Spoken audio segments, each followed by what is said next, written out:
आइए आपको एक कहानी सुनाते हैं एक गांव की।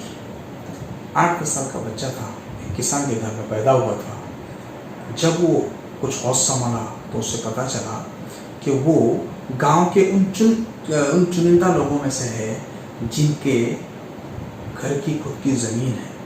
उसके बाप दादा के ज़माने से 40 बीघा ज़मीन थी। तो वो अपने आप को खुशनसीब किसान के बेटों में से एक पाया। गांव का माहौल था, ज़्यादा कुछ तालीम की अवेयरनेस नहीं थी। पेरेंट्स ने बहुत ज़्यादा पढ़ाया नहीं, चंद क्लासेस पढ़ाई और फिर अपने साथ खेती के मामलात में रख लिया। पर जैसे जैसे बच्चा अपनी बढ़ता गया, उम्र बढ़ती हुई देखा और बहुत संभलते गया, जिम्मेदार बना, वैसे से उसने महसूस किया कि जो एक ज़माने में 40 बीघा ज़मीन हुआ करती थी वो धीरे धीरे कम होते होते वो आ गई है, एकदम कम हो गई है। लेकिन जब वो शादी ब्याह के लायक हुआ तो उसने देखा कि जो ज़रिए मास ज़मीन उसकी बनने वाली थी वो पूरी की पूरी ज़मीन बिक गई है। और ये सब हुआ इस वजह से कि वो गांव के अंदर जो कातिलाना सूदी निज़ाम था उसकी वजह से वो पूरी ज़मीन रफ्ता रफ्ता बिक गई। यानी ऐसा नहीं है कि ज़मीन बेचकर उसे कुछ और प्रॉपर्टी खरीदी हो या कोई बहुत बड़े पैसे का कर्ज लिया हो। वक्तन फ़वक्तन कभी बारिश कम हो तो खेती में नुकसान हो गया, कर्ज ले लिया। घर पे कोई बीमार पड़ गया, कुछ ज़रूरत पड़ी तो कर्ज ले लिया। बीमारी कुछ ज़्यादा रही तो कर्ज ले लिया। 5,000, 10,000, 15,000, 20,000, 25,000 रुपये की अवस्था तक कर्ज लेते गए। लेकिन वो सूदी निज़ाम ऐसा था कि वो छोटे छोटे अमाउंट के कर्ज भी उस फैमिली के लिए 40 बीघा ज़मीन को हड़प गए।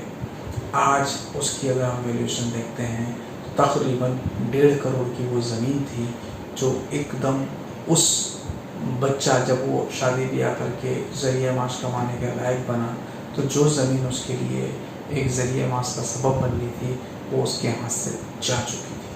मज़हब इस्लाम की तालीमात के मुताबिक किसी भी ज़रूरतमंद को कर्ज देने पर सूद लेना की ममानियत है। मज़हब इस्लाम बल्कि ये रग़बत दिलाता है कि किसी भी ज़रूरतमंद को उसको कर्ज हसना दीजिए, मतलब इतनी मोहलत दीजिए जब तक वो कमा के आपका कर्ज लौटा न दे। साथ ही साथ मज़हब इस्लाम ये भी रग़बत दिलाता है जो आपकी सेविंग्स है, जो आपका बचा हुआ पैसा है, उसे बिज़नेस में इन्वेस्टमेंट करिए और बिज़नेस में इन्वेस्टमेंट करके नफ़ा कमा सकते हैं। तो मुसलमानों को चाहिए कि वो अपने बचे हुए पैसे बिज़नेस में लगकर नफ़ा कमाएं। याद रखिए, तिजारती कारोबार में कमाया हुआ नफ़ा जायज़ और हलाल है। इस मौके में मैं आपको कुरान शरीफ की सूरा नंबर 2 सूरह बकरा की आयत नंबर 275 का एक मफ़हूम पेश करना चाहता हूँ।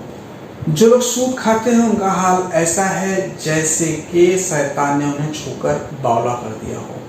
और उनकी इस हालत की वजह यह है कि वो लोग ये कहते हैं कि तिजारत भी तो सूद ही जैसा है, हालांकि अल्लाह ताला ने तिजारत को हलाल और सूद को हराम करार दिया हुआ है।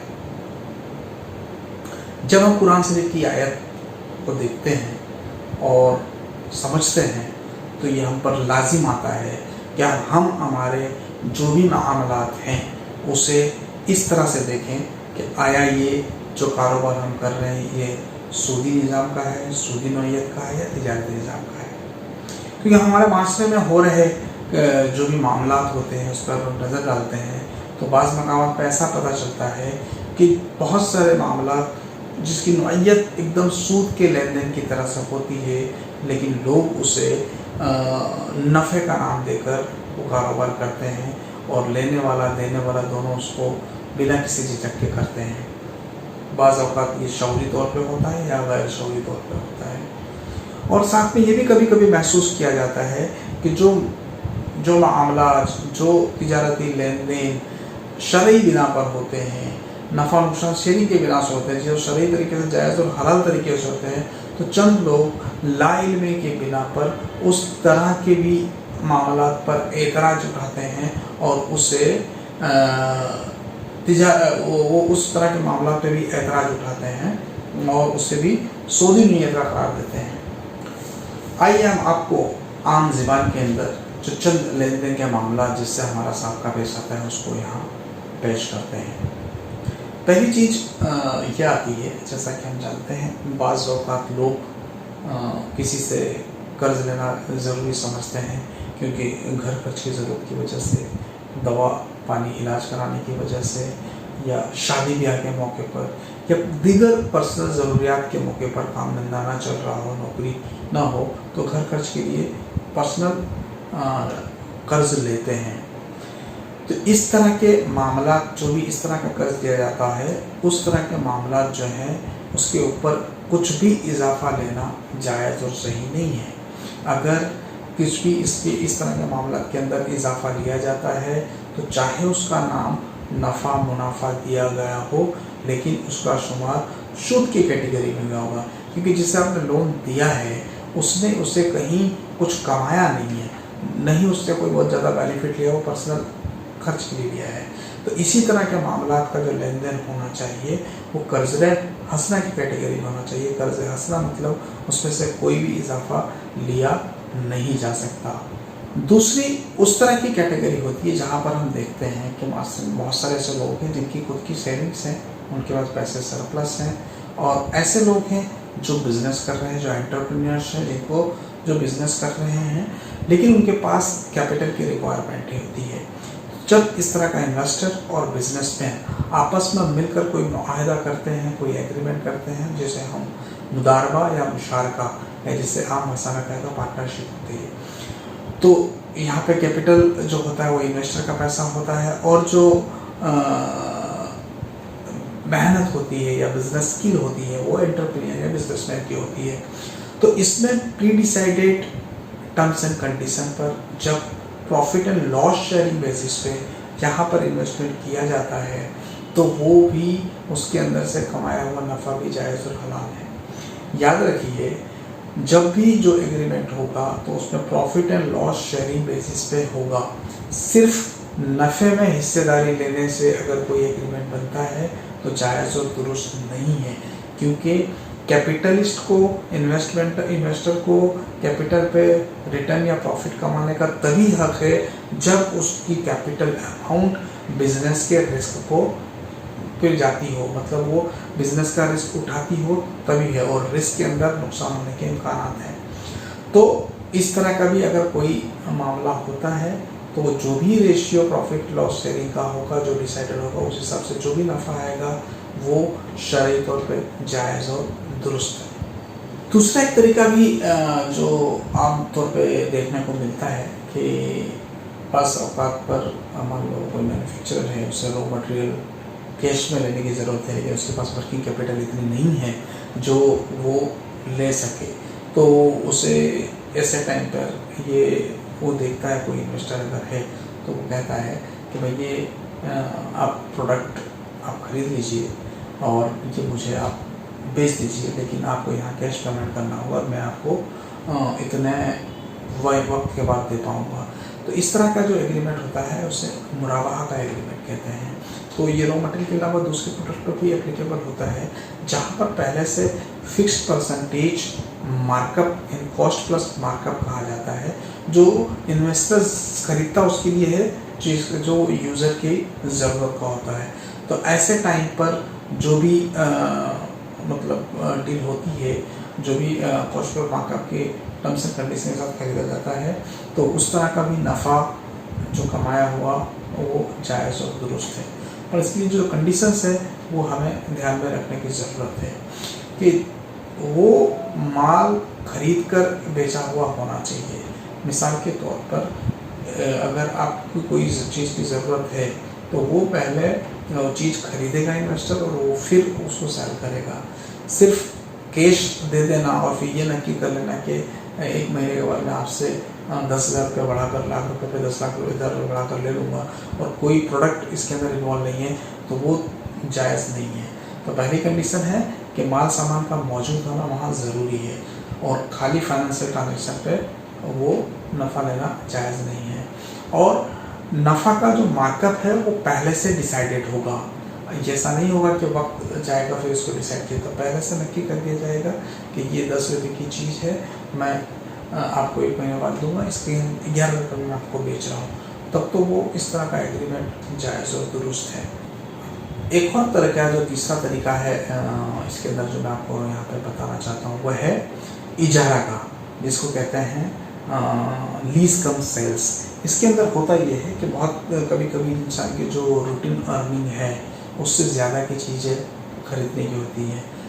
जो बेसिक अर्निंग है वो उतनी अमाउंट जो बड़ी चीज़ें खरीदने की होती हैं जितना पैसा एक साथ अवेलेबल नहीं होता है, लेकिन इजारा टर्म्स के अंदर ये प्रोडक्ट खरीदता है।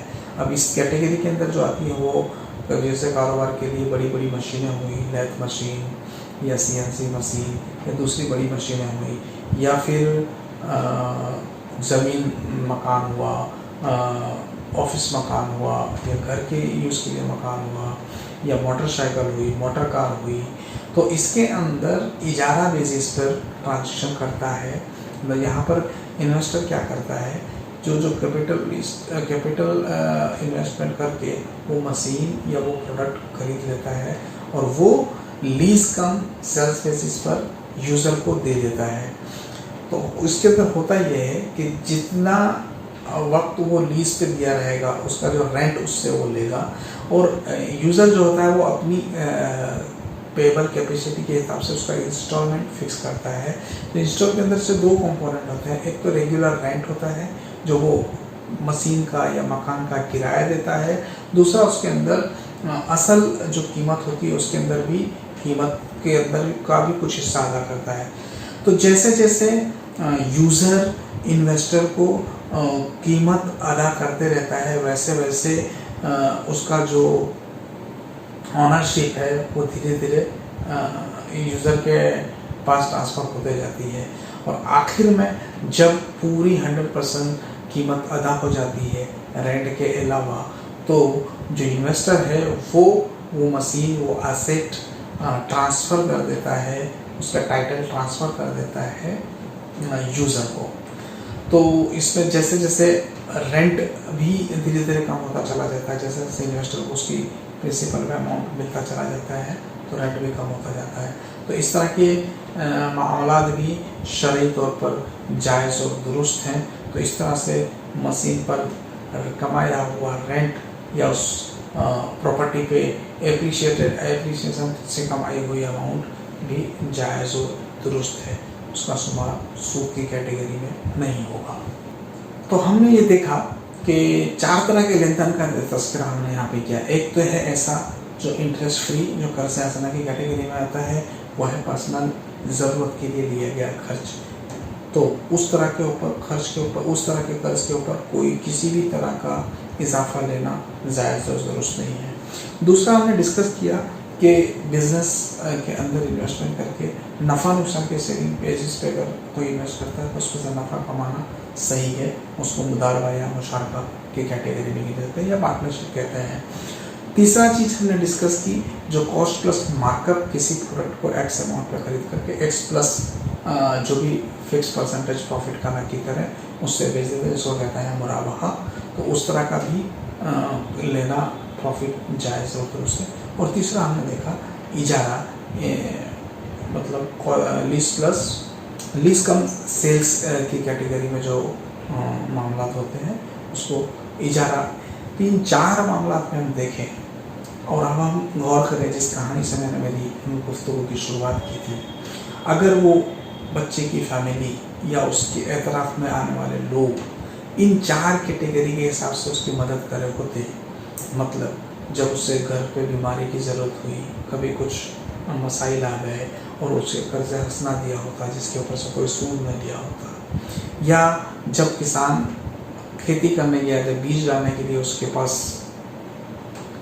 पैसे की ज़रूरत पड़ी, तब उसे सूदी कर्ज न देकर बल्कि ये किया गया होता कि भाई आपके अंदर इस खेती में हम एज एन इन्वेस्टमेंट कर रहे हैं, अगर इसके ऊपर फसल अच्छी हुई तो मुझे मेरे इस इन्वेस्टमेंट की हिस्सेदारी देना, जिससे मेरा नफ़ा भी आएगा, मेरी असल रकम से ज़्यादा मुझे नफ़ा भी आएगा।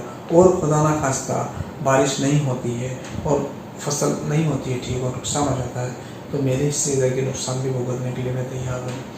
अगर इस तरह के मामला उस फैमिली के साथ किए गए होते तो लड़का जो अपनी ही आंखों के सामने 40 बीघा ज़मीन गंवा दिया वो आज न गंवाया होता। तो ये बातें हमें समझनी चाहिए। तो उम्मीद है आपने इस चीज़ पर गौर की होगी और हमारे जो भी मामलात हैं, जो भी हम करते हैं, वो इन कैटेगरी के अंदर आए जो शरई तौर पे जायज़ और दुरुस्त है। वो ये सिर्फ न कि ये इस्लाम की तालीमात या कुरान की तालीमात है, बल्कि ये एथिकल बिजनेस प्रैक्टिस भी मेरी नज़र में यही तरह की है। तो हमें यही प्रैक्टिस अडॉप्ट करनी चाहिए। उम्मीद है मेरी बातें जो मैंने आम ज़बान में आपको बताने की कोशिश की है समझ में आएंगी। इसके बावजूद भी इसके रिलेटेड कोई भी आपके सवाल हों, कुछ और क्वेरीज हों, तो बिला झिझक आप कमेंट बॉक्स में भेज सकते हैं आपकी क्वेरीज। इंशाअल्लाह उसका जवाब देने की कोशिश की जाएगी। मैं सय्यद खान अभी आपसे विदा लेता हूँ। अगली बार फिर मिलेंगे इंशाअल्लाह किसी और मौजू पे नए वीडियो के साथ। अस्सलामु अलैकुम व रहमतुल्लाहि व बरकातुहू।